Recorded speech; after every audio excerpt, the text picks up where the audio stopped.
오늘은 사무엘하 20장을 강의하도록 하겠습니다. 전쟁에서 다윗이 승리했습니다. 그렇지만 그 승리가 아직까지 여지가 남아서 오늘 세바가 반란을 일으키는 이야기를 여러분과 함께 말씀을 나누도록 하겠습니다.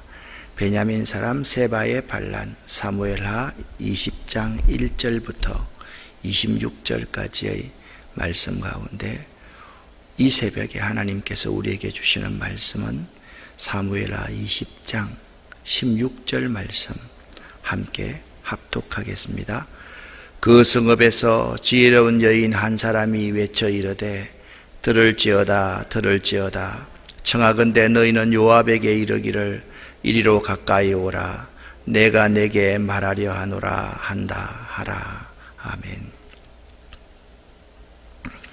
압살롬의 반란은 진압되었지만 다윗이 예루살렘에 도착하여서 평화가 찾아오기도 전에 이번에는 베냐민 사람 세바의 반란이 일어납니다. 압살롬의 반란을 지지했던 큰 세 그룹이 있었습니다. 첫 번째 그룹은 압살롬을 지지하는 사람들이었습니다. 압살롬을 지지하는 사람들은 주로 권력을 얻겠다는 사람이었습니다. 또 한 부류는 헤브론 사람들이었습니다. 다윗이 7년 6개월 동안 헤브론에서 유다 왕국의 왕이 되었었는데 다윗이 온 이스라엘의 왕이 되자 다윗이 예루살렘으로 수도를 옮깁니다. 헤브론 사람이 당연히 불만이 있을 수밖에 없었습니다. 또 한 부류의 사람들은 사울 왕가의 후손, 특별히 베냐민 지파 사람들이었습니다. 이들은 다윗이 유다 족속들이 정권을 장악하자 계속 이 불만을 터뜨리고 또한 불평을 하기 시작합니다. 예를 들면 다윗이 피난길에 오를 때 다윗을 저주했던 시므이 같은 사람도 베냐민 지파였습니다. 또한 다윗을 속이고 사울 왕의 모든 재산을 다 받아버린 시바라는 사람도 베냐민 지파와 가까웠던 사람입니다. 특별히 아브넬 장군 같은 사람, 이 장군은 이 압살롬과 사울 왕가와 매우 가까웠던 베냐민 지파와 가까웠던 사람이었습니다. 그러니까 압살롬을 지지하는 사람, 헤브론 사람들, 그리고 베냐민 지파 사람들, 이 사람들이 계속적으로 다윗 왕에 대해서 반기를 들기 시작했다라는 거예요. 자, 예루살렘으로 들어온 다윗 왕이 가장 중요한 한 가지 정책으로 내세운 것은 국민 통합이었습니다. 왜냐하면 민족 상잔의 비극이었으니까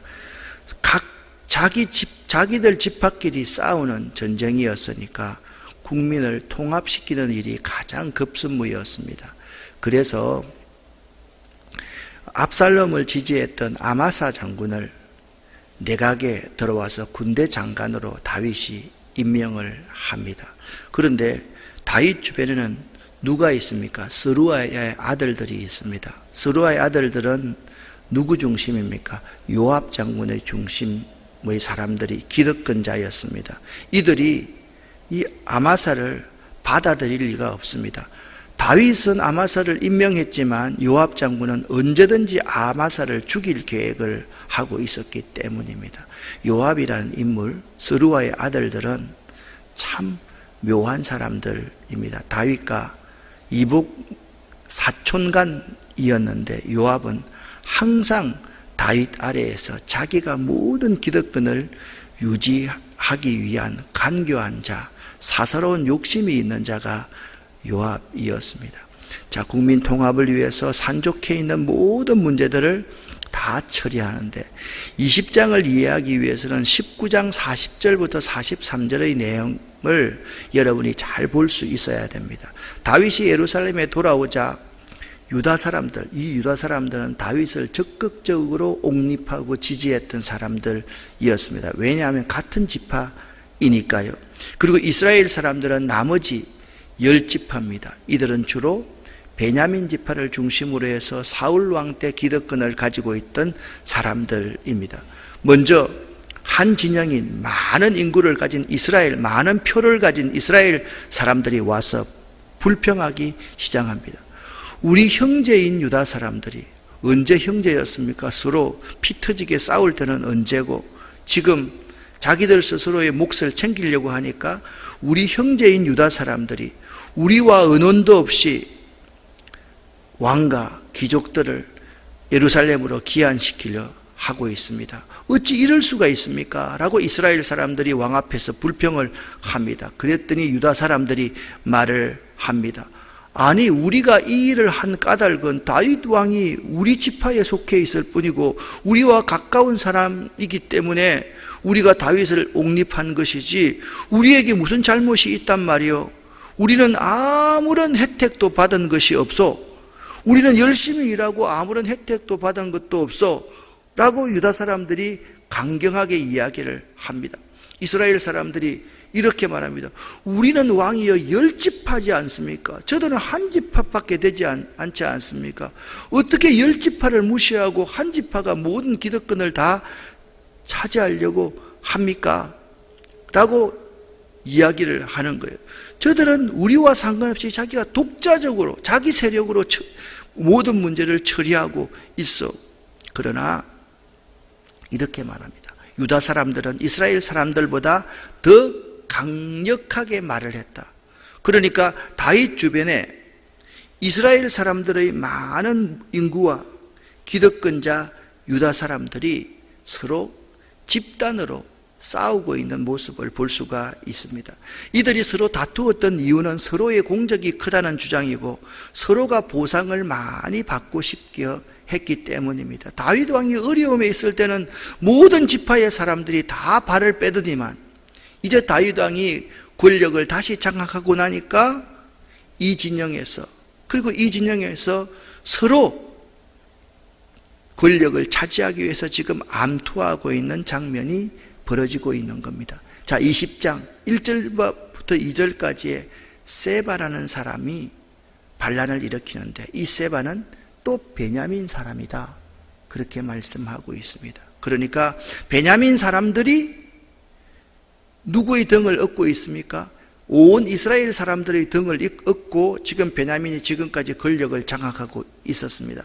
이스라엘 사람들이 집단적으로 유다 사람들과 서로 토론을 했는데 유다 사람들이 더 강경하게 말을 하고 유다 사람들이 더욱더 힘이 있었던 것입니다. 이들 배후에는 누가 있습니까? 스루아의 아들들 요압 장군이 이들 배후에 있었기 때문에 그렇습니다. 사무엘라 기자는 쉬운 번역을 보면 이렇게 말씀하고 있습니다. 그 즈음에 불량배 한 사람이 그곳에 있었는데 그 이름이 세바였습니다. 그는 비그리의 아들로서 베냐민 사람이었습니다. 그가 선동을 하면서 이렇게 외쳤습니다. 우리가 다윗에게 얻은 몫이 무엇이 있어? 우리는 다윗에게 몫을 얻을 것이 하나도 없어. 그러니 이스라엘 모든 사람들 여러분, 우리 각자 이제 이 왕조에 협조하지 말고 자기 집으로 돌아갑시다. 그렇게 세바가 반란을 선동합니다. 이 말을 들은 온 이스라엘 사람들이 다윗을 버리고 비그리의 아들 세바를 따라갔습니다. 세바의 반란이 일어난 것입니다. 여러분, 이 반란은 간단합니다. 자기들의 기득권을 유지하겠다. 그것이 세바와 온 이스라엘 사람들과 유다 사람들의 모습이었던 것입니다. 자, 19장 43절에서 이런 말씀을 하고 있습니다. 그러나 유다 사람들은 이스라엘 사람들보다 더 강력하게 말을 했습니다. 이 두 진영의 싸움에서 우위를 차지한 사람이 누구라고요? 유다 사람들이었습니다. 그렇기 때문에 이스라엘 사람들은 불만을 가질 수밖에 없었고 우리의 몫이 적다라고 생각했기 때문에 그들의 욕심을 채우지 못했기 때문에 세바의 반란에 따라갔던 것입니다. 우리가 참 주의해야 될 것은 뭐냐면 몫을 요구하는 것은 나의 사사로운 욕심을 채우기 위한 것이라는 사실을 모르기 때문에 그렇습니다. 내 몫을 내려놓아야지 통합이 되는 것이지, 내 몫을 계속 주장하면 그 통합의 가장 큰 장애가 된다라는 사실을 알아야 됩니다. 몫을 요구하기보다는 희생할 수 있는 사람이 되어야 됩니다. 희생하고 헌신하면 그 공동체를 하나로 만들 수가 있는데, 자기 진영의 몫을 계속해서 주장하다 보면 거기는 분쟁과 다툼밖에 있을 수밖에 없다는 사실을 알아야만 합니다. 예루살렘으로 돌아온 다윗은 나머지 한 가지 처리하지 않았던 일을 처리합니다. 자기가 피난 갈 때 다윗성을 지키려고 후궁 10명을 남겨두었는데 이 후궁 10명이 압살롬에게 다 범함을 당했던 것입니다. 그 시대에는 정복자들은 항상 전 왕의 후궁들을 범함으로 말미암아서 자기가 왕권을 차지했다라고 선언하는 것이 정복자들의 일이었습니다. 다윗은 예루살렘 왕궁으로 돌아와서 예전에 왕궁을 지키라고 남겨둔 후궁 10명을 붙잡아서 그들을 방에 가두고 감시병을 두고 그들에게 먹을 것만 주고 다시는 다윗 왕이 후궁들을 찾지 않았습니다. 그 후궁들은 죽을 때까지 갇혀서 홀로 지내게 되었다라고 말씀을 하고 있습니다. 다윗 왕이 예루살렘에 돌아와서 가장 우선했던 정책이 뭐라고요? 민족 통합 정책, 민족 화합 정책이었습니다. 이 민족 화합 정책에 대해서 가장 반대했던 사람들이 누구냐? 기득권자라고 말씀드렸습니다. 기득권자 중에 대표적인 사람이 누굽니까? 요압이었습니다. 요압은요, 다윗은 항상 민족을 생각했습니다. 근데 요압은 자기 가문만 생각했던 사람입니다. 그래서 아브넬 장군을 모시기를 원했습니다. 그래서 아브넬 장군을 모셔서 자기 스스로의 요압, 우측의 요압, 좌측에 아브넬 장군을 두기를 원했습니다. 요압이 다윗 왕의 명령을 거역하고 아브넬 장군을 죽여버렸습니다.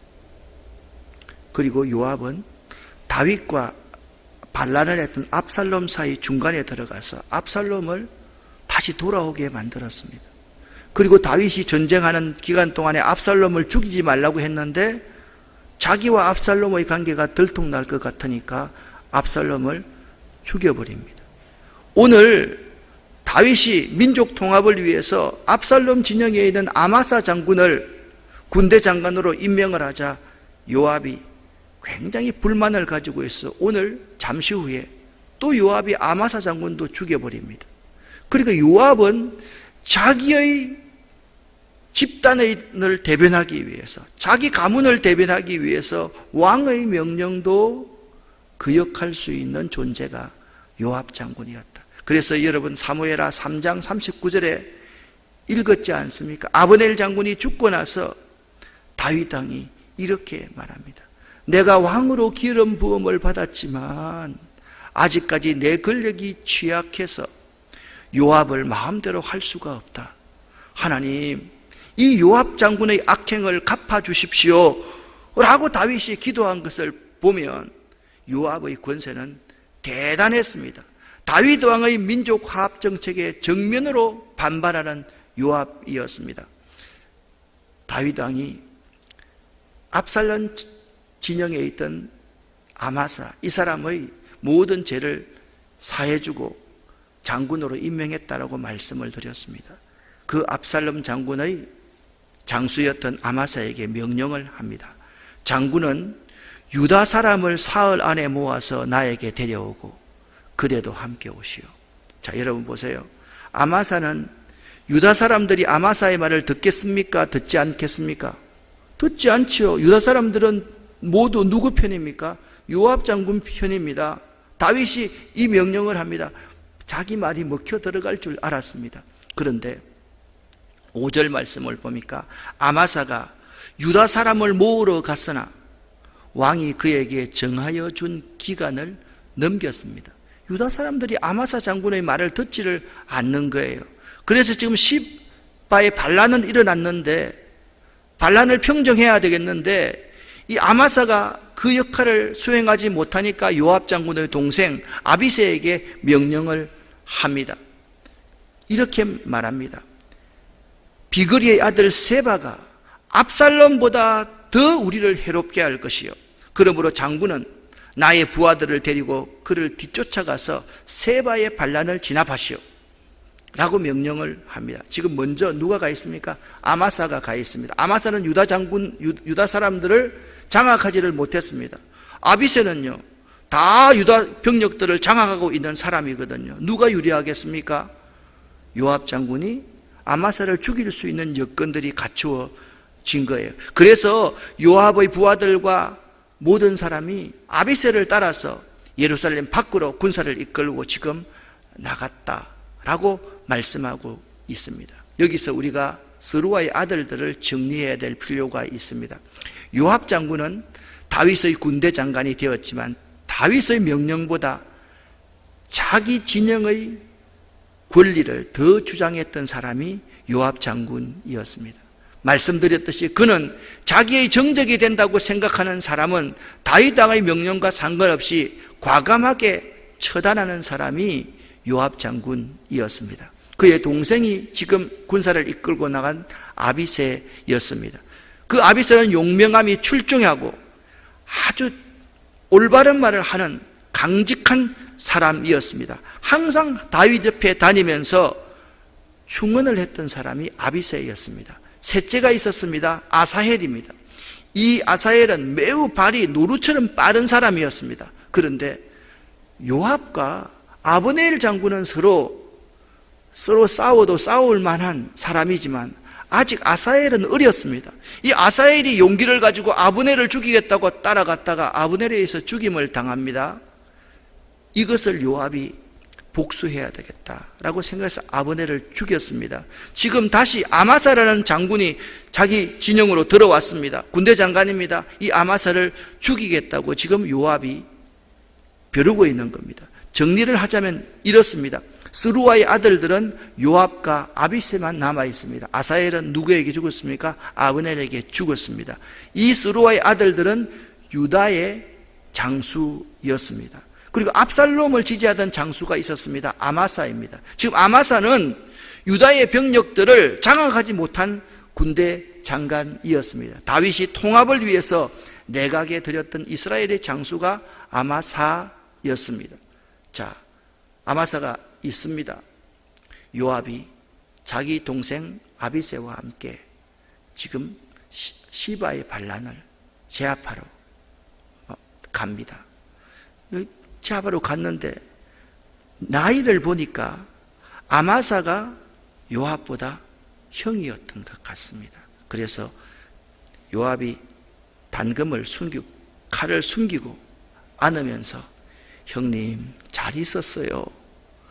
이 아마사가 설마 요압이 자기를 죽일지를 모르고 그냥 방심해 있었습니다. 요압이 그 칼로 아마사 장군을 찔러서 현장에서 죽여버립니다. 그때 요압의 부하 중에 한 사람이 아마사의 죽음 곁에 서서 이렇게 외칩니다. 요압의 모습을 잘 나타내주고 있습니다. 요압을 지지하는 사람과 다윗 측에 선 사람은 요압 장군을 따르시오. 그러니까 생각해 보세요. 지금 군사가 누구의 군사입니까? 모두가 다윗의 군사입니다. 그런데 그 군사 중에 대부분은 요압의 사병처럼 되어 있었던 것입니다. 요압을 지지하는 사람과 다윗 쪽에 선 사람은 요압 장군을 따르세요. 정면으로 다윗 장군의 통합 정책을 지금 반대하고 있는 모습을 볼 수가 있습니다. 마침내 요압은 아마사를 죽였습니다. 그리고서 요압은 세바의 반란을 이제 종식시키려고 세바를 추격해 갑니다. 이 세바가 안 되니까 어디로 도망갔냐? 이스라엘 종족들은 다 흩어져 버리고 세바와 그를 따르는 일부의 사람들이 아벨성이라는 성에 갔습니다. 아벨성을 이제 요압 장군의 군사들이 다 포위하고 있는 것입니다. 요압이 생각해 보니까 아벨성 저 성은 작은 성이라 괜히 전쟁해서 우리들 아군의 군사를 피해를 입히는 것이 적장치 않다고 생각해서 아벨성 전체를 다 몰살시켜 버리자, 불로 태워버리든지 몰살시켜 버리자는 계획을 세우게 됐습니다. 요압이라는 사람은요, 목적을 위해서 수단과 방법은 소용없습니다. 수단과 방법은 어떤 방법을 쓰더라도 목적을 이루면 된다라고 생각하는 사람이 요압 장군이었습니다. 이때 이 위기를 느끼고 있던 아벨성에 있는 한 지혜로운 여인이 있었습니다. 이 여인의 이름은 누군지를 모릅니다. 이 여인이 오늘 읽었던 말씀 20장 16절 말씀에 요담과 면담을 청합니다. 요압 장군을 불러주시오. 요압 장군과 면담을 하고 싶소. 그렇게 말을 합니다. 이 여인이 요압 장군을 대면하게 되었습니다. 장군이여, 이 작전은 부당합니다. 왜 부당한지 아십니까? 장군이 원하는 사람은 세바의 한 사람의 머리지 않습니까? 생명이지 않습니까?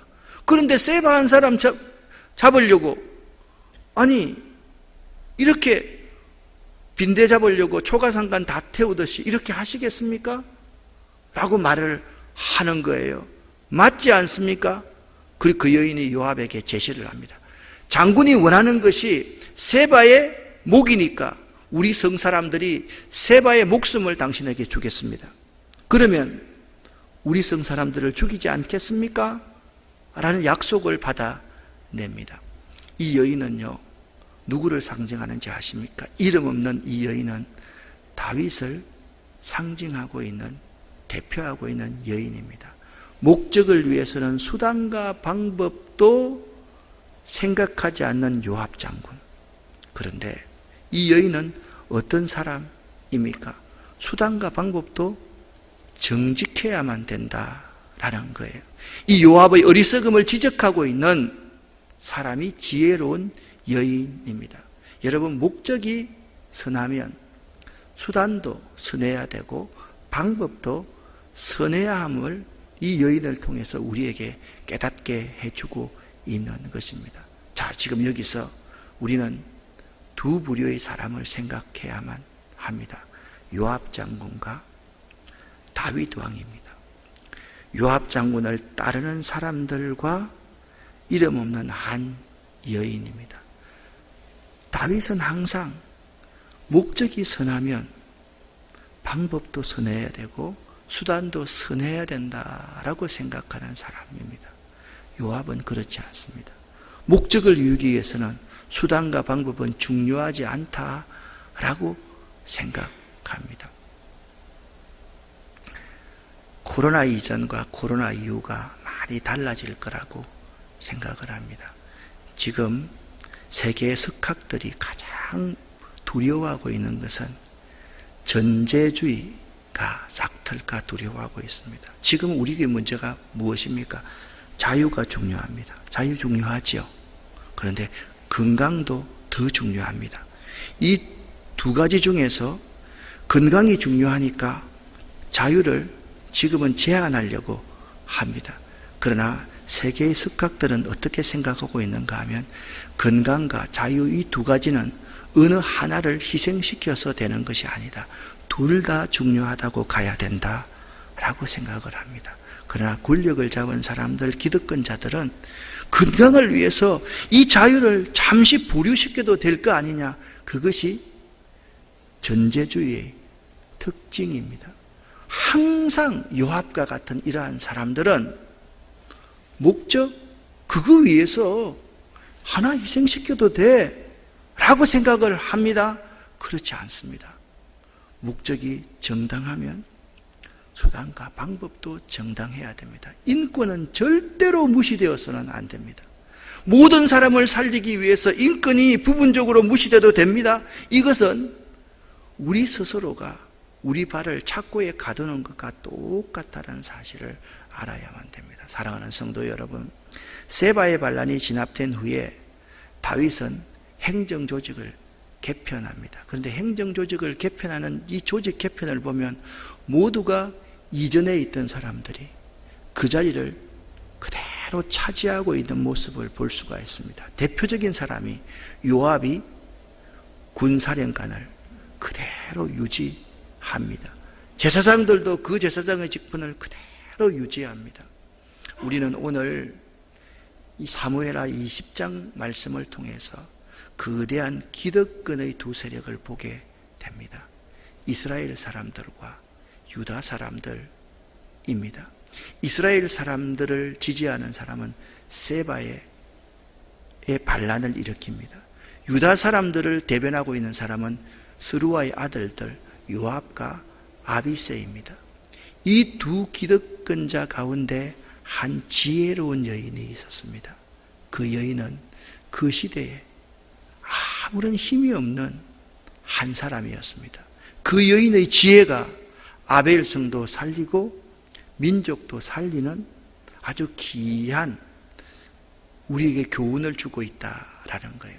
우리 한 사람 한 사람이 요압의 길을 따를 것인가, 다윗의 길을 따를 것인가, 여러분 스스로가 오늘 이 새벽에 잘 한번 생각해 볼 수 있기를 바랍니다. 욕심이 앞서면 욕심이 잉태한 적 죄를 낳고, 죄가 장성한 적 죽음을 가져옵니다. 공동체를 파괴합니다. 공동체를 살릴 수 있는 유일한 길은 내 욕심을 내려놓고 내가 희생하는 것입니다. 그런데 이스라엘 사람들은 그러지 못합니다. 세바는 그러지 못합니다. 유다 사람들도 더 강경하게 대합니다. 요압과 스루아의 사람들은 더 강경하게 나와서 기득권을 차지하려고 합니다. 이 가운데 국민을 통합하기 위해서 노력하는 다윗과 한 지혜로운 여인, 그 두 사람이 우리의 모델입니다. 꼭 이 모델을 따라갈 수 있기를 예수 이름으로 간절히 축원합니다. 기도하겠습니다. 살아계신 아버지 하나님 감사합니다. 욕심, 사사로운 마음들 내려놓고 희생할 수 있는 저희들이 되기를 원합니다. 하나님, 자유도 중하고 건강도 다 중하다는 사실을 알아야지 건강을 위해서 자유를 내려놓아야 된다는 생각, 이 위험한 생각들 저희들이 경계합니다. 이 민족을 불쌍히 여겨주시고 이 민족 가운데 하나님의 긍휼하심이 임하기를 원합니다. 이 민족의 이 재앙을 어서빨리 넘겨주시고 이 민족이 서로 사랑할 수 있게 하시고 화합할 수 있도록 기득권자의 세력들을 물리쳐 주시옵소서. 오늘도 우리에게 하나님 은혜를 더하여 주시옵소서. 예수 그리스도 이름으로 축복하옵고 간절히 기도 올립니다. 아멘.